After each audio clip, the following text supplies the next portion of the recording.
This is Carolla Digital.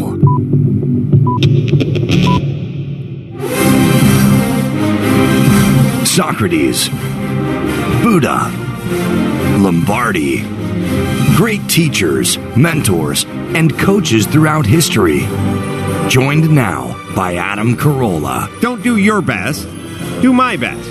Time to be motivated, inspired, and get wise. It's time to take a knee.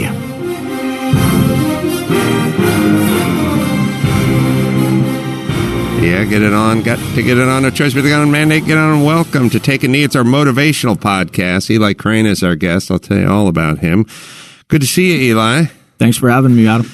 Impressive. I was just watching your appearance on Shark Tank. So, Bottle Breachers, the name of the company.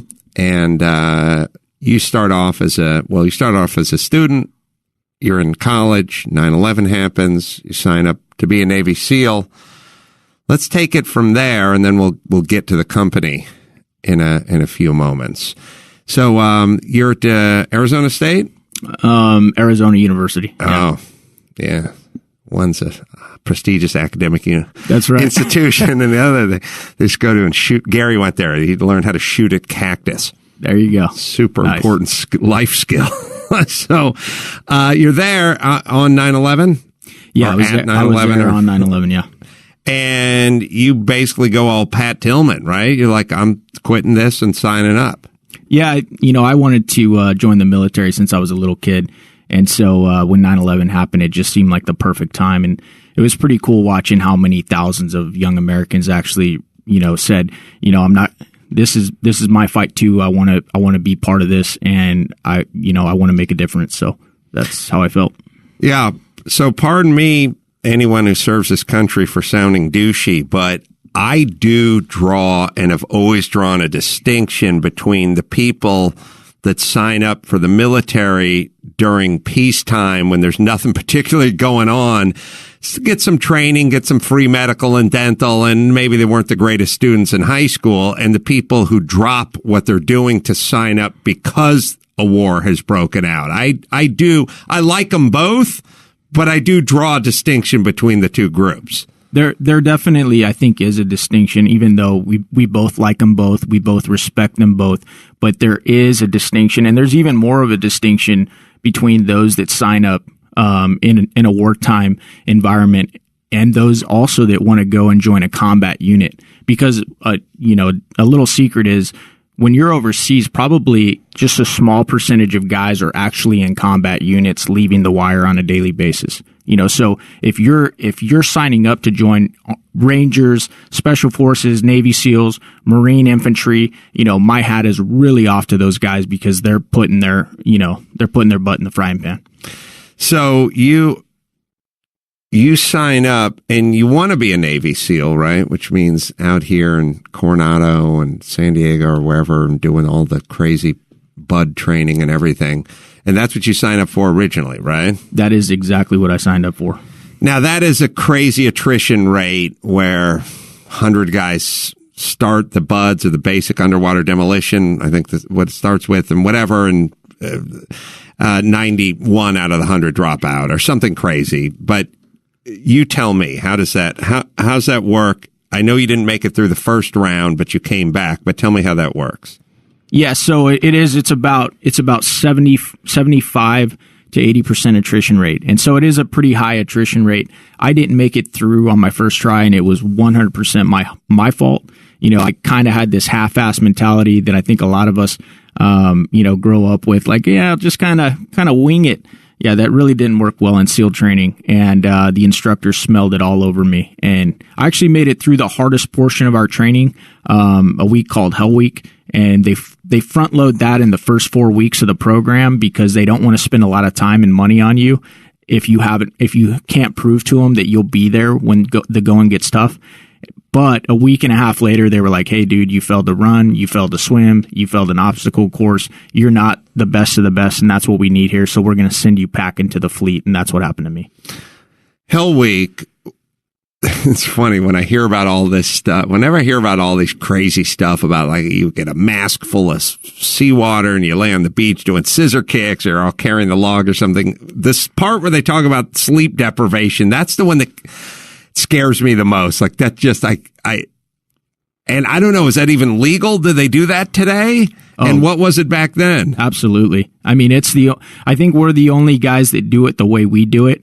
And I think that's one of the reasons the Department of Defense lists the SEAL teams as the hardest military. It's generally known, I should say, as the hardest military training because we do keep our guys up pretty much for 5.5 days straight. And when you hear it in books and see it on movies, you're like, yeah, you say that, but it's really not that way, right? And then you get there and you're like, wow,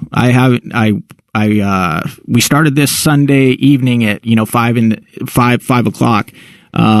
It's Wednesday. I haven't got a wink of sleep. You get an hour and a half on Wednesday. Then you go another 24 hours. You get an hour and a half on Thursday. And then Friday you secure. So basically you go about 120 hours, 5.5 days with about 3 hours of sleep. And it's brutal. I mean, it's not like, hey, let's play a hand of cards. No, you're getting your ass kicked the whole time. You're wet, you're sandy, you're miserable. And they can't actually put you in combat. And that's the only way they can see is Adam a team player or is he all about himself? And that's the only way they can do it, by putting you in such strenuous environment and condition to see how you'll react. How much benefit in business and in life is there for you having the ability to sort of conquer yourself, which is, I feel like all roads just lead to, can you prevail over yourself or you give in? Right. I think there's some major benefit to having gone through that type of stuff. And, a lot of the things, even in business, when we started this thing, I was working a full-time job in the Navy.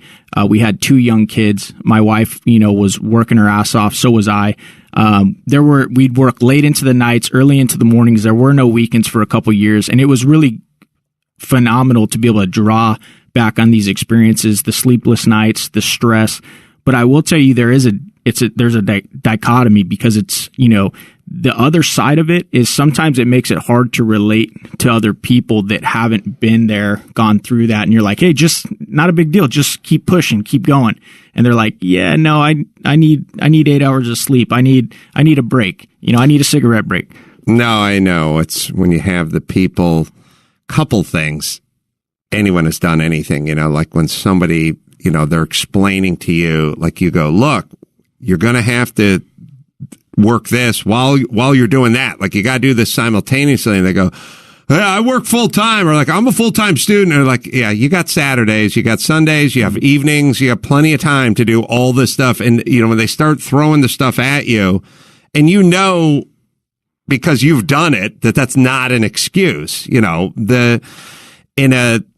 a way less impressive way, comedy's the same thing. You have a full-time regular job that you have to go to every day, and then at night you have to go out for free and do stand-up or take comedy, improv class or whatever, and then on Saturdays you have to go do more of that stuff. And so when people go like, hey man, I work full-time, or I'm a full-time mom, or I'm a full-time dad, or I have kids, right? You know what the fuck does I have kids mean? Everyone has kids. Like the notion of like, I have kids. Yes, you have kids. Your parents had kids. Everyone has kids. Like, what do you mean you have kids? That doesn't mean you can't be working on the weekends or whatever it is. And then that married to the, hey man, I did my best. Like anyone who's been through what you've been through hates hearing failure with, I did my best, or I don't have time, or yep, quit riding me. Absolutely. A lot of it comes down to mentality. They tell you in the SEAL teams before you get there that, it's 90% mental, and you're like, well, that really doesn't make a lot of sense. I've seen the videos. Everything that they're doing looks physical.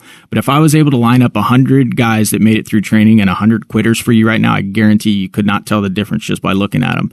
And because it's a mindset. And just like you were talking about in comedy and everything that you've built here, I know deep down that there's a lot of things that you and I would totally see eye to eye on, because you have that mentality. Like, I don't care if I have to stay up a couple extra hours. I don't care if I have to do a couple extra tasks. Yeah, bring it on. Give me the stress. I'll do it. I'll make it happen, because I'm trying to build all of this. And it is a mentality.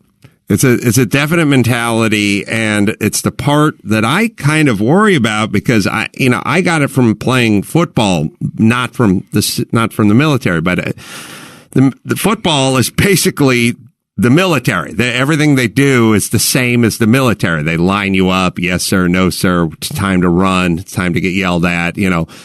One person, the kind of things they would never do today, which is like they would line up everybody on the blocking sled and have everyone lined up and they'd go, okay, get in your stance. You're on the defense. Then the coach would like sit in the middle and he'd hold the ball out and he'd hold the ball and he'd yell, all right, now everyone look at the ball, but don't listen to the count. Look at the ball because you're going off the snap. We don't want you off sides. And then he'd yell like, hut, and he'd be holding the ball out there and he'd go, hut, and some guy would lurch forward and he'd go, all right, Higginstaller jumped off sides. That hurt the team. Everyone's doing a lap, and you can thank Higginstaller. And everyone would be like, God damn it, Higginstaller. They'll all be running a lap. Now, they'd never let you do that today, but that helped Higginstaller not go off sides a lot in life. And that stuff's important. And everyone's trying to steer clear of that shit. Like most people I know would pull their kids out of a program or school where they humiliated the one kid or everyone had to run. And especially the part where the coach yells, thank Higginstaller. You can all thank him while you're running a lap because he's the reason you're all doing it. Like that kind of stuff is all frowned upon now. It is the most important thing you ever have in your life. I bet it's all SEAL team mentality, right? It is. And matter of fact, it's so cool because I even saw them take it a step further in the teams. And unfortunately, the first time I went, I was that guy a couple times. And what they'll do is, in your reference, Higginstall, what they'll Higginstaller was the name of a kid in my Pop Warner football team when I was in 7th grade. See if there's a guy named Higginstaller. He was a big dude. He played nose guard. But anyway. So what they do is they take Higginstall and they'd be like, you know what, Higginstall, why don't you go stand over there? You're going to watch. And then they would beat everybody in Higginstall's boat crew. And if it got worse, they'd be like, you know what, why don't we just bring the class in there? And so everybody's in the leaning rest, pushing them out, doing flutter kicks, wet and sandy, whatever it is. And they'll be like, everybody yell out, thank you, Higginstall. Right. So it just it got brutal. And what they were doing was they would actually use the pressure of the class to get Higginstall out because they didn't want to deal with it. They knew if they amped up the pressure on everybody else, they would get rid of Higginstall. Right. And these are all things that are tried and true, but yet we feel like we've progressed past them. But it's like, it's hard to progress past these things that work. It's like saying we've got past that old fashioned gravity. It's like, no, that just exists. This always exists. And if you'd like to be successful, then this is what it's going to take. And that's why you can always kind of tell.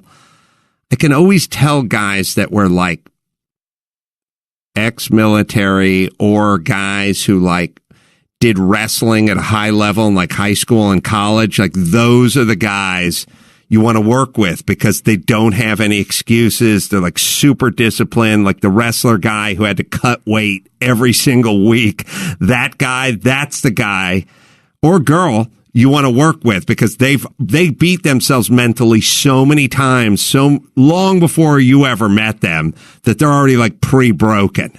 Yeah, absolutely. I mean, I think you're definitely seeing a softening of our society with the everybody gets a trophy crap. And I also see it a lot of times when, you're talking about, hey, things that worked in the past. I look at it all the way back to our founding fathers and what they had in mind for this country and how they masterfully set up this country. And a lot of people nowadays look at it and like, oh, those were just a bunch of old racist white guys. Let's not listen to anything they said. But a lot of what they put out was really good gouge. And if you read the Constitution and you read a lot of what they wrote and the reason why they formed this country the way that they did, there's a lot of wisdom involved. But a lot of people, like you said, have this mentality that, you know what, we know better. That's just old. That's just old stuff that doesn't make sense anymore, and it's not the case at all. Well, it's kind of weird because we kind of declared a war on old. Old used to mean like, hey, wisdom and the elder of the village with the wisdom, the experience or whatever. we sort of declared war on old. Like if you work in my business and you go, hey, we had 3 million viewers last night. It's like the demo. All they care about is the demo. It's 18 to 34. It's like the demo. They want the young demo. These guys have to get the young demo. And it's like, what the hell they need to, when I was 19, I couldn't afford a Lexus. I couldn't afford anything, outside of, IHOP and, Wiener Schnitzel. Like, what do we need this young? And all the music that they pump into all the places, everyone, it's all for 13-year-old girls. Like, we took this young turn. Like, calling someone old is like a pejorative now. Like, when you're getting in a Twitter war with some celebrity or something, you call them old, that's like, it's like calling them fat now, right? So, old became a bad thing, and wisdom is old. Like kind of by definition. Absolutely. And so we threw the wisdom out with the old people, but maybe we should get back to the wisdom part. No, I think you're right. And I think I think the reason why is because a lot of these people that have been around forever, these older folks, these survivors, they've seen it come and go. And they also say there's a reason that history repeats itself is such a prominent statement, because it does. And if we don't know our history, if we don't learn our history, and if we don't respect our elders and those that have been there and done that, we're gonna fall pretty hard. So you sign up, you go for the SEALs, you flame out over there, and now they put you on a boat for a couple of years. Yeah, they either said you can go to Japan or you can go to Jacksonville, Florida. And so I was like, I kind of wanted to check out Japan, but I was like, you know what? I think it'll be better for me to get back into the SEAL program if I stay in the States. And so I went to the USS Gettysburg. It was an Aegis missile cruiser, and I was a gunner's mate on board. And I met a lot of amazing dudes, guys that I'm still friends with today. And it was a great experience, but honestly, I hated being on a ship, and it was like being on a floating prison, honestly. How many, it's the same kind of color palette as I think about it. How many weeks, so how many days is the SEAL training altogether if you make it all the way through?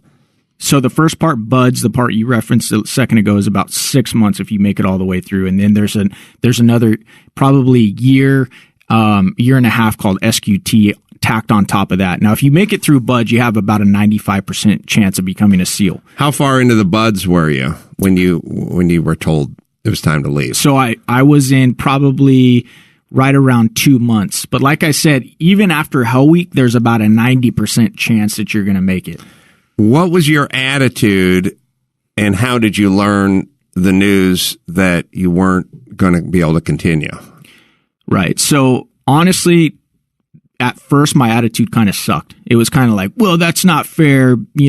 I made it through Hell Week. They should have rolled me back, because I had a good buddy there that had a really similar record to me, and they chose to keep him and get rid of me. I think I had a little bit of a case of entitlement and, a little butthurt going on. And looking back on it, though, I'm so glad that happened to me, Adam. I'm sure looking back over your life, you can think of times that you failed at something, and most of us, I think, that end up being successful, look at these failures and we're like, okay, what are the lessons learned in that failure? What did I do wrong? What could I have done better? And so I was actually looking back on it. I'm so glad that the SEALs upheld their standard, that they do it to this day, and they don't just let, mediocre through there. So it's always kind of funny to me, or ironic, not really funny, but like when you're saying to somebody like, you don't have the right attitude for this, and then they go, why don't you blow me, dude? And you go, right, this is what I'm talking about. And they go, oh, my dad's a lawyer, I'm going to sue your ass. And you go, right, this is what I'm speaking of. Right. I'm saying you don't have the right mentality for this. And they go, well, fuck you. And you're like, yes, you're making my point during this discussion that we're having. Right. So you just weren't mature enough at that time. You went and did something you didn't want to do for 2 years, and you got to spend a lot of time thinking about what you could do differently the next time around. Absolutely. 2.5 years on the ship. And fortunately, I got an opportunity to come back. I did a lot of thinking, and Eli, what could you have done better? And when they told me, hey man, we need you to put the guys that you're with, we need you to put their needs before your own. That was something I knew it wasn't going to happen overnight. I knew it was going to take time, and I started really thinking about how can I when I'm cold, I'm wet, I'm miserable, I'm exhausted. That's when it's so hard to put somebody else's needs before your own. It's one thing when you and I are sitting here, we probably both slept last night at least a couple hours. We're clean, we're not cold, there's no sand on our faces, we haven't been doing PT for, a day and a half. It's pretty easy if you were to ask me, hey Eli, will you help me move my furniture right now? I'd be like, yeah, Adam, no problem. But tell you what, you've been awake for 3.5 days, you're cold, you're wet, you're miserable, and hey Eli, will you help me move my furniture? I don't know, man. I'm kind of in the dumps right now. So that's that's the whole point. I mean, the whole point is they have to see how you react. I always kind of say that, I don't know why it just reminded me of this, but I really judge people a lot by how they react to bad news or bad days. Like when the person comes in and says, I lent you my car to go pick up your grandpa at the airport and you totaled it. I want to see how that person handles that information. Not how they're doing on a good day, how they're processing it on a bad day, or when something bad happens to them, or when they have to deal with somebody who screwed something up. That's kind of how I'd like to see them, because that's the real them. Right. The good day stuff, Charles Manson is a delight on a good day, or was, I'm sure. It's when you're telling them something that you did wrong, how they process that and how they react. It's also a kind of a marker for maturity, right? Like not freaking out on somebody because they made an honest mistake. So you spent the 2.5 years on the boat. You come back. You can get through Hell Week, which has to be a kind of psychological advantage. Just physically knowing that you made it through Hell Week the first time. Now you come back, you've modified your attitude. Yeah. And how do you do the second time around? I actually did a lot better the second time around. Now to clarify, in all its entirety, I consider myself a pretty mediocre SEAL. Like, I wish I could tell you I was Pat Tillman or, this Leonidas reincarnated, okay? I wish I could tell you that, but it's not the case. Even then, I'm still proud of being a mediocre SEAL, okay? If I can use that word. And I will tell you, there was one really light bulb clicking moment for me the second time in training. It was during Hell Week. It was probably day 4. And I remember I was in boat crew 1. They break you up by the tallest down to the shortest. So by the time that most of the guys had quit, I was in the group with the tallest guys, and we run around with the boats on our heads. And we'd been awake for like 4 days. We were exhausted, miserable. They break you down behind because you're carrying that Zodiac boat, raft over your head. And so if you got a short guy in there, he's not carrying any weight. Right, that's right. Right. And so, we were, by that point in the week, you know how when you go swimming for a couple hours in the pool and you see your fingernails turn white? Yeah, they get and pruny, the skin just starts peeling off. Right. Well, imagine your skin's wet for 4 days and sandy. What do you think happens in between your legs and your armpits? Sure, anything that's rubbing. Everything, all the flesh turns into hamburger, and basically you develop burns. And so everybody's, walking around like a zombie because they don't want their skin touching. Guys are miserable. And I remember we just won a race to the chow hall. So that means we got to secure our boat and wash our hands and go sit down and eat first. And by that point, boat crew 1's winning a lot because the guys are just taller than everybody else. Their strides are longer, etc. And so we got down. We were going to feast on this huge plate of spaghetti. And I love spaghetti. And I was just jazzed about it. I was trying to stay in the moment, not worrying about what's going on ahead. And we all sat down at this table. And I remember 2 of our officers in the class walked up to us and they're like, hey, we need somebody to go watch the boats. And so keep in mind, our boats are they're stowed in the parking lot on a military base, right? But everything the instructors are doing has a reason for it. And so we need somebody to go take the watch. And I saw all the dudes in my boat crews, their heads just went down like, don't call on me. I'm good. Right. I don't want. And so it was at that point I was like, Eli, you better get your ass up and you better go stand that watch. And so I went out there. I stood at parade rest in a parking lot watching a Zodiac boat. Explain parade rest. It's where your legs are slightly apart and your hand is behind your back like this, almost at a position of watching. Right. And so I'm just sitting there watching the boat, and I had this epiphany. I'm like, this is what they were looking for the whole time in you. We call ourselves team guys because, they want us to understand that you are nothing by yourself on the battlefield by yourself. And if you don't cherish and look out for these guys on your team, you're all going to die. And so that I had the epiphany. I'm like, finally, dude, you finally were able to put these guys in front of your own needs in a really crappy time. Yeah. Also, nobody really fully understands what the boss man, how much they're watching, what they're looking for, how much things are indicators, how little things mean a lot, how in a good way and in a negative way. Like it takes a while to really understand that they're always sort of watching. I always talk about Jimmy Kimmel, how he has 150 people that work for him, and he knows what they all do. And once in a while, there'll be little things that they do that it'll just drive him nuts. Cause it'll be like, it always gets back to the boss too. And their whole job is to notice. Like those instructors at Buds, all they do is notice stuff. Like they may not say a tenth of what they notice, but they notice and then they talk and then they arrive at opinions. And that's when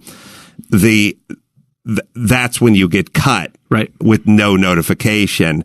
And as wronged as you may feel, they're 100% satisfied with what they did. Absolutely. And I would assume they're 100% right too. Yeah.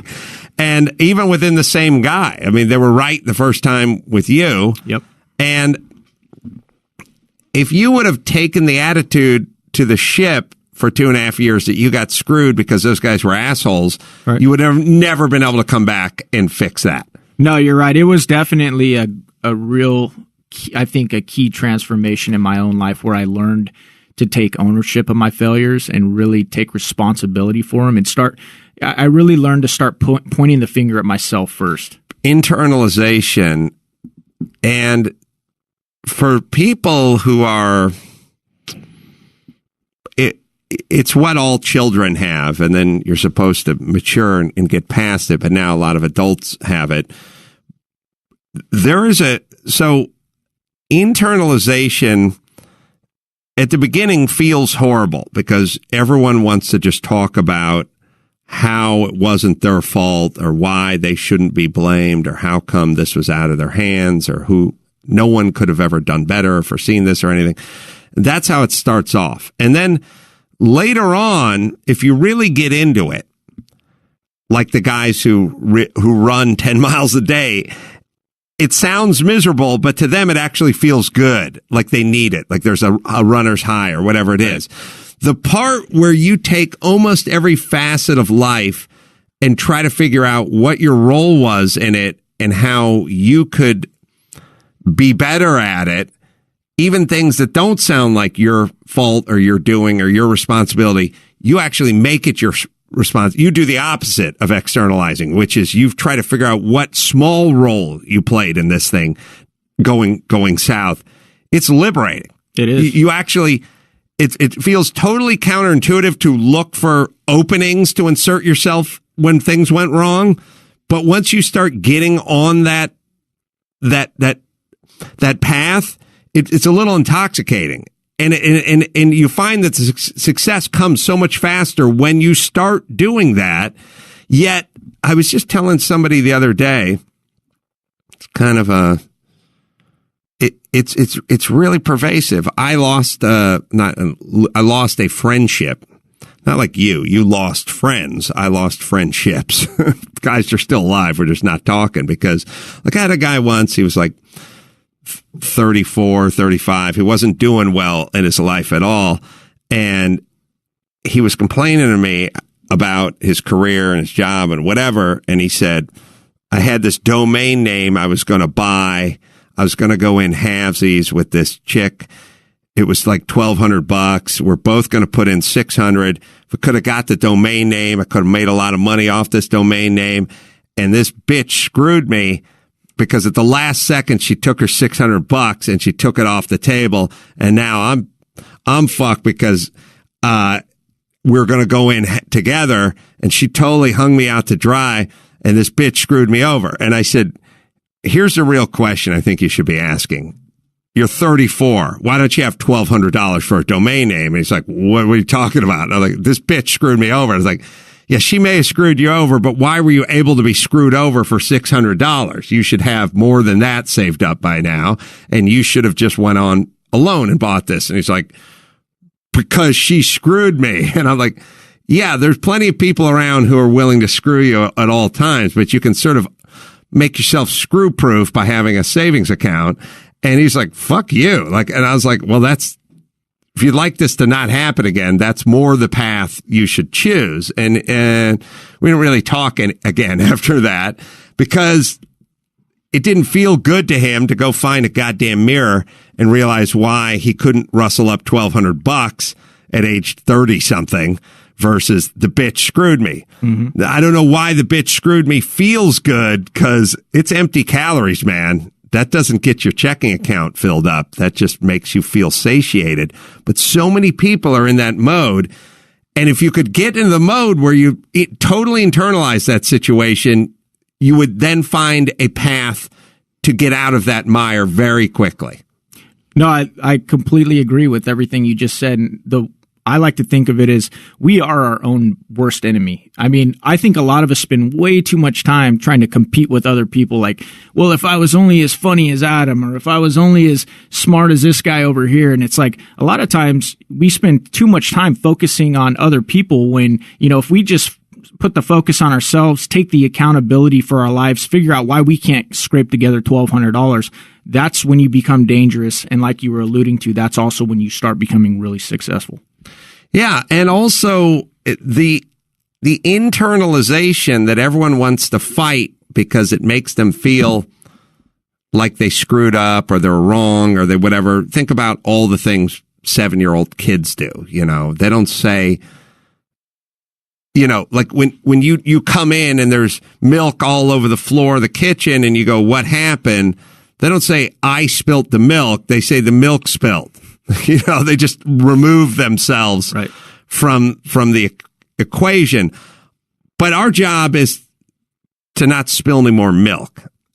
And the best way to not do that is to figure out how it happened and then prevent it. And if you just announce the milk spilled sort of magically, then you're not involved. Then that leaves the door wide open. And that's the first thing they got to beat out of you in football, in organized sports, and in the military, right? They just need to beat that out of you immediately because people are going to die if that's your mentality. You're 100% right. And that's there's a couple things that they get straight right off the bat with you. And they usually do it they usually teach you these lessons with intense pain. But, the excuses, that's the first one to go right there. They don't care. They don't care why you're late. They don't care, why you can't do 15 pull-ups. They don't care, why you didn't get your assignment done. It's like, it's always on you. And I've noticed that coming into the private sector now. And I alluded to one of the difficulties I now have with people that I work with. And it's like, when dealing with other people that I work with now, it's always the blame game. It's always, well, I didn't get this done because so-and-so over here, did X, Y, and Z, or, and in the SEAL teams, there's no excuses. If something happened in your department, it's 100% on you no matter what. It's again, you have to kind of check your ego at the door a little bit, but if you can do that, and pursue the ultimate ego, which is being wildly successful, then and satisfied, it's a much better route. It's a route that people fight. They fight it like exercise, but it's a better life. It's a healthier life if you do this. So you go through, you pass, you become a SEAL. You're off with Chris Kyle, right? Serving with him, American Sniper fame. Yeah, so the first platoon I did was with a different group of guys. It was right after training. I went over to Habaniya, Iraq, spent 3 months there working in 2006 with SEAL Team 3, and then I came back and I was immediately thrown into Chris Kyle's platoon at that point as a new guy. So I loved American Sniper. What do we need to know about Chris Kyle versus the folks that only saw that movie, albeit 5 times, but only seen the movie, about him, about the environment, about anything? Right. Well, it was an entertaining movie, but, I think it's hard for producers and directors to take, 14, 15 years of somebody's life and cram it into 2 hours. And I think they did, put a little extra Hollywood in it, which they seem to always do. But I think the biggest thing that they missed about Chris is how funny he was. I mean, the guy was so damn funny. He was constantly pulling, practical jokes on everybody. And I didn't really see that at all in the movie. And so I would say that was the biggest thing missed in that movie. I always ask this question. I realize it's kind of impossible to answer, but the Middle East seems sort of like there's such a different breed than we are that we're doomed to just sort of have this sort of failed relationship because we're culturally so many million miles apart for the foreseeable future, maybe ever. But what did you learn about that part of the world, about the culture? What do you think differently now, or do you think differently now after being there? Better or worse? More optimistic, more doom and gloom? What's your general takeaway from spending that much time in that culture? Well, first of all, I'm glad I got to go over there. I think a lot of times when I hear people say, "Oh, we went over there for oil," or "We went over there for this or that," I can tell you that I can't tell you how many hours and just how much time we spent trying to help these people, right or wrong, whether it was failed from day one. We really did want those folks over there to have a democratic government, kind of like we did, where they all got a chance to vote, et cetera, et cetera. That obviously didn't happen, and I think a lot of people saw that coming.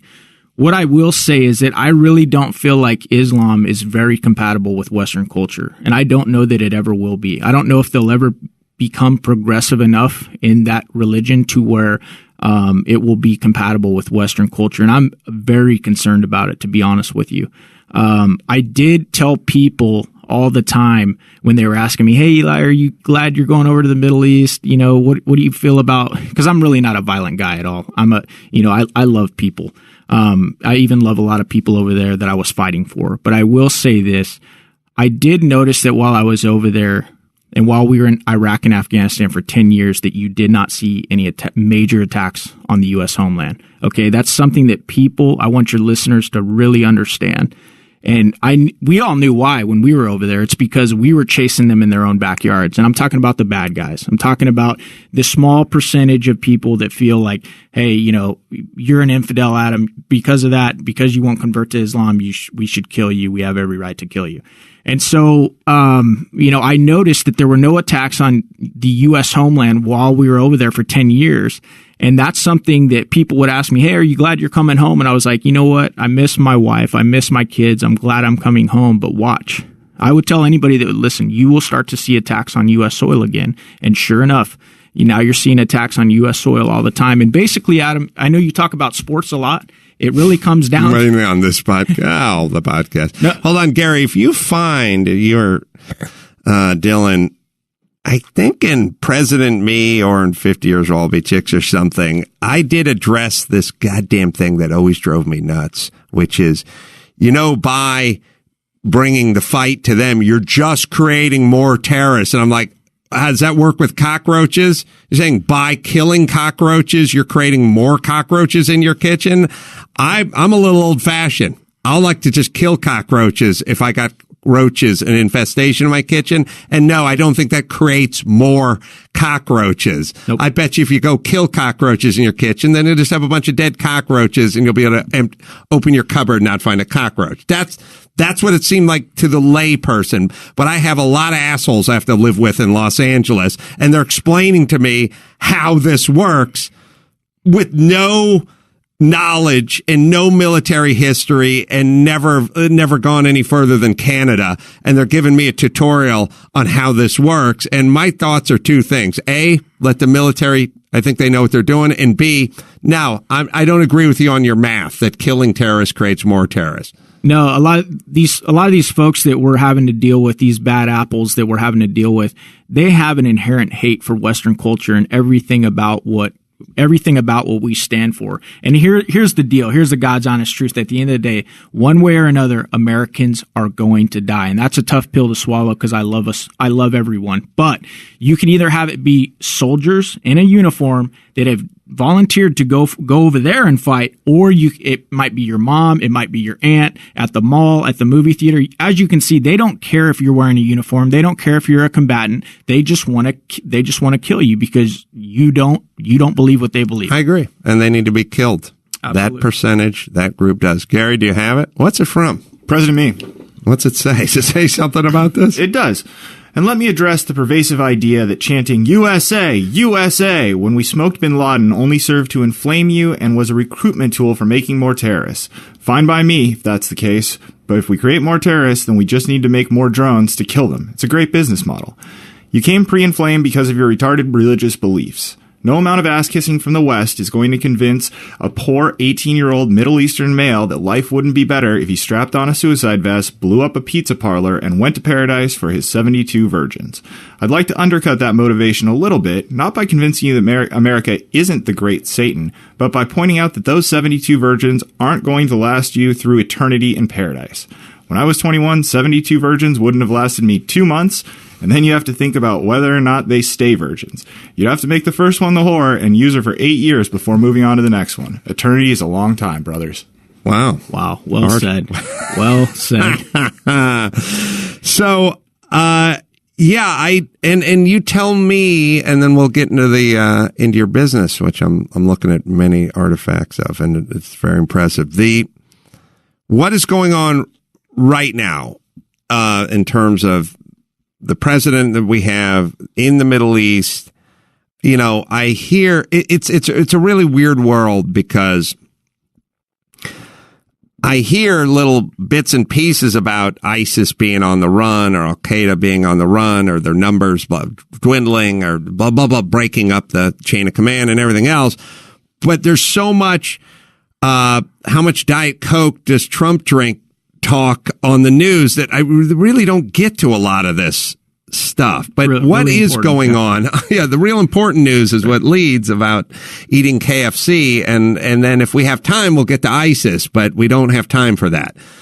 How is that working? What's the Middle East feel like now? What do our policies feel like now to you? Well, look at it. I mean, you had 8 years of Obama. You had 8 years of what the progressive left wanted to try. Hey, the apology tour. Hey, United States, we're bad. You know, let's go over there and, you know, make everything right. And what happened? You know exactly what happened. It got even worse. And this cancer of radical Islamic terrorism that we couldn't even say during that last 8 years, right, it just metastasized and grew all over the place. And we were also, in addition, told that, hey, this is a problem that can't be taken care of. And what happened? You let the dog off the leash. You let the greatest fighting force in the world off the leash for not even a year's time. And already, you know, the caliphate is broken up. Their strongholds in the cities where they, you know, were the most dominant are already taken back over. And you're not seeing ISIS on the news, you know, once every week like you were during the Obama administration. So yeah, it does work. It's really simple. You either take the fight to them or they'll take the fight to you. It's real simple. Yeah, I believe the thing that, as I always say, the reason we have 3,000 people dead on 9/11 is because it's a really narcissistic approach to life, which is you think that they think like you. and all you want is to be respected and left alone, and you want your religion respected, and you want to raise your kids and everything like that. And the reason 9/11 happened is because we couldn't envision somebody taking an airplane and putting it into a building that they were in. Like this notion of who's flying the airplane, it's them. Right. And our mentality is like, well, you got to have a remote or you could parachute out or something. No, their mentality is they want to be in the plane. They want to be the first piece of flesh that hits that building will be their flesh. And we don't think that way. So we have it's a dangerous mentality. Look, it's dangerous when you, at home, when you go, I'm going to go to bed with the back door unlocked. Right. And someone goes, lock the back door. And you go, why would no one would come in at night. I would never come into someone's home at night and do anything wrong to them. And I don't know anybody. Do you know anybody who would enter someone else's? That's right. You don't. Right. But there are people out there who do. And they don't think like you.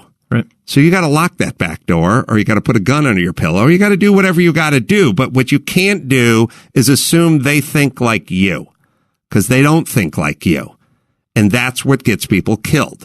And that's why you got to go over there and kill them. Right. And it got even more complicated than that. I mean, we would often see, little children used in combatant roles because they knew that as Westerners, we were more hesitant to actually engage younger children. But at times it got to the point where you might have to kill a kid because he was ready to throw a grenade on top of a roof, or he was actually spotting and letting that side know, hey, this is where those guys are. And it's brutal. And you never want to think that, can you imagine, Adam, taking one of your kids and be like, hey, I want you to run over there. I want you to throw this grenade on top of that roof. Can you imagine? I have twins and maybe the girl, but the boy, no, right. He's such a sweetheart. No, let's see that this is my exact point is you're saying, can you imagine? And I go, of course, no, and not in a million years. I have 11-year-old twins. I love them to death. I couldn't even imagine. I won't let them ride a scooter without a helmet. What do you mean, throw a grenade onto the roof of a building? No. And then you go, I bet they would never do that either because they think like me, but they would. Right. And that's the problem. And those people who think that way, you're not really going to talk them out of it anymore, and you're going to talk a gay guy out of being gay. Right. It's just that's who they are. That's who that percentage is. Right. And that percentage, that small percentage, they need a bullet in the head, and that will clear things up. I 100% agree. See how much I know? So you then decide to start this company, Bottle Breacher, and we have all this fabulous stuff. We'll put it up on the website. Is this 50 cal or what is this 50 cal? 50. That one's a 20. That's something that a attack helicopter would shoot. The bigger, I'm holding 2 shell casings above or with me with my insignia inscribed into it too. So the bigger one's the 50. The bigger one's the 20 millimeter. Oh, the 20. Oh, 20 millimeter. Oh, one's a caliber. The other's a millimeter. Yep. Okay. So the one that's a 20 millimeter, and this is something that the attack helicopters would use. Yep. Wow. And we have one even bigger than that. We have a 30 millimeter that's about 13 inches, and we call it the Moab, the mother of all breachers. It's pretty awesome. And you have the grenades, you have the ammunition canister, I guess, for lack of a what do we call that? We call it the combat cooler. The combat cooler. So taking all this actual military surplus and repurposing it. Yep. And when did you have this epiphany? Right. That's a question we get asked often. My little brother was a pilot. He is a pilot in the Marine Corps. He flies Super Cobras, something that would shoot that big 20 millimeter that you have. And he went on a deployment to the Philippines, and he brought me back a really generic raw 50 caliber, no polish, no powder coating, no engraving on it. And he gave it to me, and I thought it was one of the coolest gifts that I'd ever received. And he gave that to me in like 2009. And so I was like, you know what? A couple years later, all the guys that came over to my house were like, Eli, where the hell can I buy one of these? And I was like, well, man, unless you go to the Philippines, I really don't know where you're going to go. So it was a bottle opener. Yes, sir. So we didn't come up with the 50 caliber bottle opener thing. To my knowledge, it came from the Philippines. And we just had the idea, hey, why don't we take this, run with it, see what we can create? And that's kind of how we started. And how long in did you end up on Shark Tank? So it was a little over 2 years. And you were there with your wife. And how did that go? It went phenomenal for us. We were in the tank for about an hour and 20 minutes. Our goal was to get 2 sharks because I'd learned on the battlefield that you always need a backup redundancy, right? In case the deal didn't close with one of the sharks. Mm-hmm. And so our target was to get Mark Cuban because he's the tech guru and we run a e-commerce business. And then we wanted to get any other shark that we felt like really got what we were about and was interested in. It was surprising to me that Kevin O'Leary wanted any piece of our business. I thought he was going to be like, this is the dumbest thing I've ever seen. Let's take it behind the barn and shoot it, as he often says. And but he actually made us the first offer, and he made us an equity offer, which is really rare for him. He usually makes royalty offers, and it was a phenomenal experience for us. So you guys are doing millions of dollars a year now. Is it internet sales, or are we getting into retail stores? It's mostly internet sales, about 95% direct to consumer online. And you're shipping all over the world. For sure, yeah. And people should go to bottlebreacher.com. Yep. And so we have all the bottle openers is where we started. Heavy duty. I got to say, I'm trying to think of... I like to enjoy beer now and again myself, and I find myself sometimes, this thing is so, God, this feels good in my hand. And you can put the team logos, the company logos, the personal logos, you can all engrave it and anodize it, I guess, if that's what. Yeah, that's powder coating. Powder coat right there. Powder coat, so it's pretty indestructible. And what are the grenades? So we call those the Freedom Frags. They're actually dummy grenades. And they're one of our best sellers. Not really surprisingly, they look pretty badass. They're super deplorable, which really our followers and our group of customers really likes. And so they open a beer as well. But everything's manufactured in the USA that we do. We employ a lot of veterans, and it's just been really cool to take on a completely different challenge. In many ways, be way over my head because I don't have a fancy resume in business, and a lot of times we're just kind of just figuring it out together as a team. So it's been kind of fun, but it's definitely difficult. So you get this stuff all real Army and Marine Navy and everything, military surplus, right? And what would become of this stuff if not you purchasing it? Would they reuse the shell casings and stuff like that? Yeah, the shell casings might get recycled. They might end up in a museum somewhere, but it probably, like the brass would probably get melted down and reused again if we weren't recycling it and making them into bottle openers. And then the beer cooler, the combat cooler, which I like very much. It's cool. It's got the long necks, or the necks of the bottles sticking out, and then the main business is in there. I guess you'd pack some ice in there. Yep. And then also, I think that as I'm looking at all your stuff, barbecue tools, all that stuff, I was going to say what's next. I'm still going to say what's next, but the part that's interesting is that you probably could have never seen all of this coming down the pike, right? You thought you were in the bottle opening business, and right, you're just going to keep going, right? Right. And sometimes we come up with the ideas. Sometimes our customers come up with the ideas. Sometimes people with our teams. But it's kind of like, I'm sure when you started, Adam, you didn't see all this coming together, right? It just, No, I don't. I didn't see anything. I never really see anything. I mean, I see. I don't want to see anything. I just want to do it as best I can do it. Right. That's kind of, I think there's way too much talking about, like, well, how did you know this, that, or the other? Like, how did you know? It's like, well, nobody knows. Who would know? Right. Especially, like, maybe you would know that if you went to law school, went to a 4-year university, then you went to law school, and then you passed the bar, you might know you could be an attorney. There's still Mark Garrigus and low level whoever, like, it's still, there's a lot of range in there between how successful you're going to be, but there's certain things you can know. But when you're starting a business, it's hard to know anything. Right. And when you're starting a business like I did with podcasting that didn't exist really, then it's really hard to know. Because I guess if you're opening a salad bar, you could at least base it on some other people that came before you that had a salad bar. You still can fail, but at least there's some sort of template to go off of. But I think there's something dangerous in knowing or thinking you know. Like you should be, I don't know. That's why I got to put in some weekends and some OT. Right. You know, I mean, some extra work, right? Like I don't know how this is going to work. That's why I have to work a lot harder at it. If I knew how, if you want to go, if your dream is to go to work for the government, you want to work for the post office or the DMV, then I guess you kind of know how that works. Right. But if you want to go start your own business like you did or I did, then you don't know how it's going to work. So you better leave as little the chance as possible. I agree.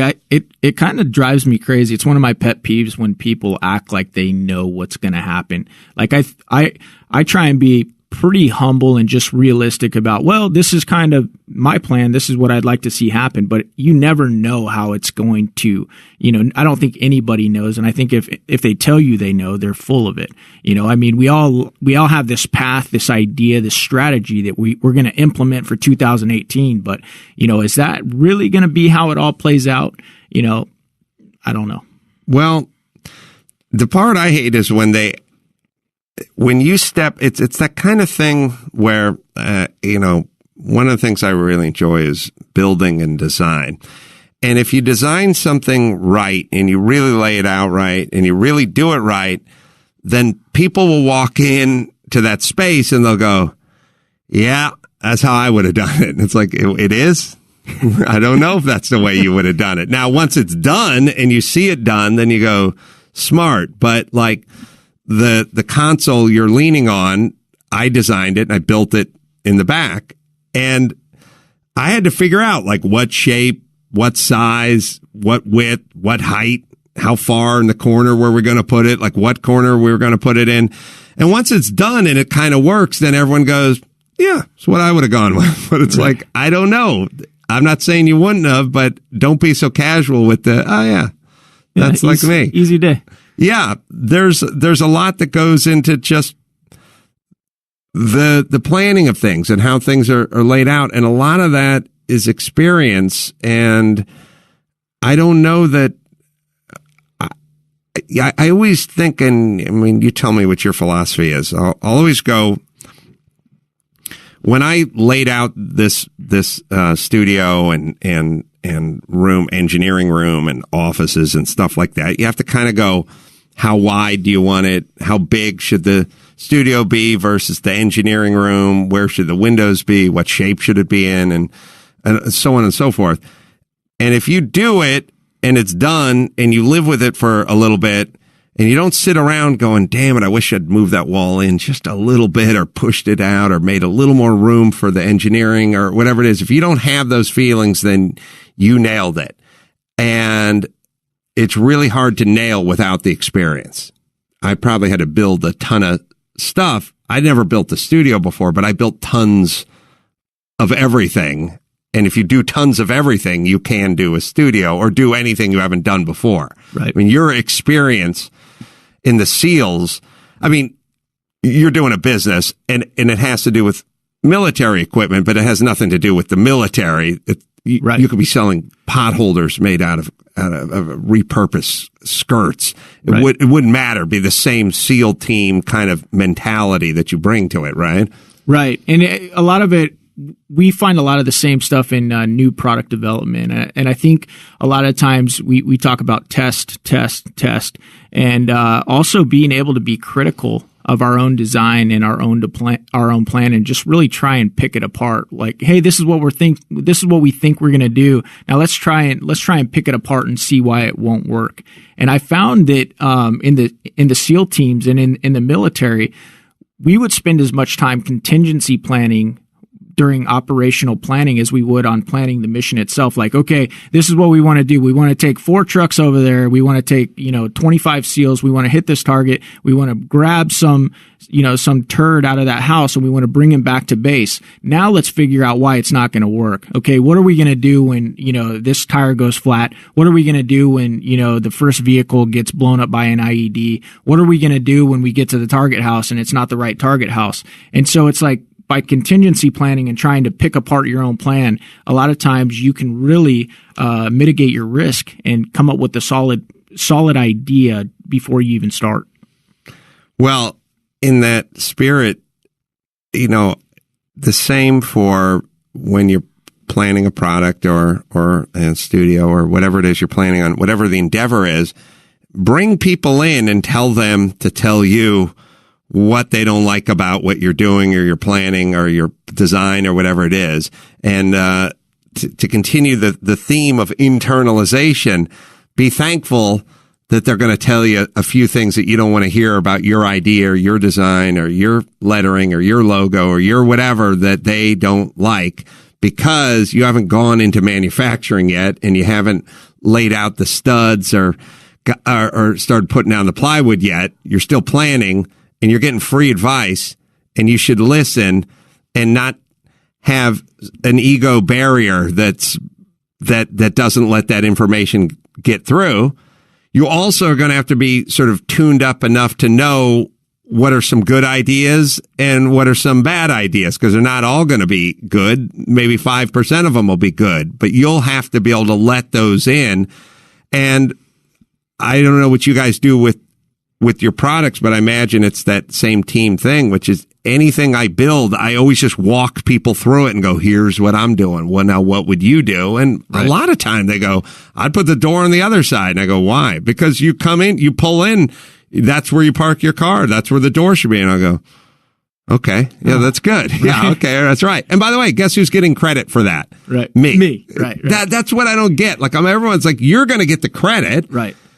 That's one of the coolest things about starting a business in the day and age of the internet, because a lot of times what we'll do is we'll take a couple prototypes, a couple concepts, we'll throw them up on social media, and we'll actually have people vote on them. And hey, by the way, please leave your feedback on how we can make this better. Like this little combat cooler right here has a cooler liner to keep the ice cooler for a longer period of time.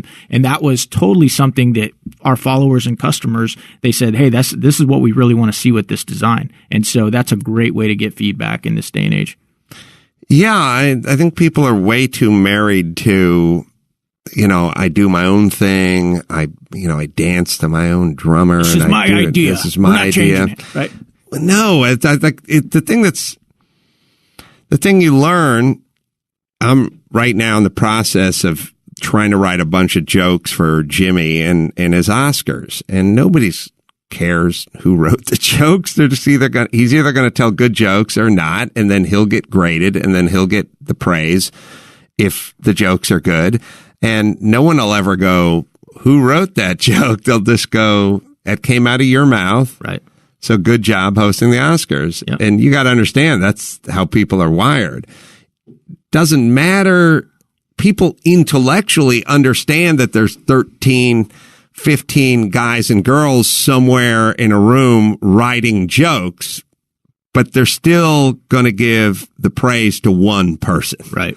And that's the person who's in the tuxedo standing there. Right. So understand that if your personal joke is a 6 and Joe Blow's joke is an 8, go with Joe Blow. It's coming out of your mouth. Right. Make it Joe Blow's joke. For sure. And that's just the sooner you get that, probably the more successful your monologue's going to be. I couldn't agree with you more. It's all about dropping that ego, getting rid of it. Well, a good positive note to go out on. Bottle Breacher's the name of the company, bottlebreacher.com. And you can get the stuff personalized like we have it here. And I really do. This is, I'm such a mechanical guy. It's usually building or cars or something, but I love all military stuff because it has to work and it always has some like heft to it. Right. And you can feel it, it's right. For the same reason I hate Yoko Ono. and horrible modern artists who suck. I love equipment because it's got to work. Like it just has to be the real deal. Like that Cobra helicopter your brother flies. You're not going to be disappointed for sure. That stuff is so, and this stuff is so, it's like in a world where like you reach for something to pick it up and your hand kind of goes up in the air because it looked like it had a little heft to it, but it was really kind of tinny and punched out. This stuff is heftier and more substantial than you would think. Well, it's what it is. It's military grade. So go to Bottle Breacher. By the way, you can shoot him a tweet at Bottle Breacher. Give him some feedback as well. So Eli, thanks for your service and thanks for this conversation. Hey, thanks for having me on, Adam. Appreciate it. Thanks for the swag, man. Until next time, Adam Carolla for Eli Crane saying mahalo.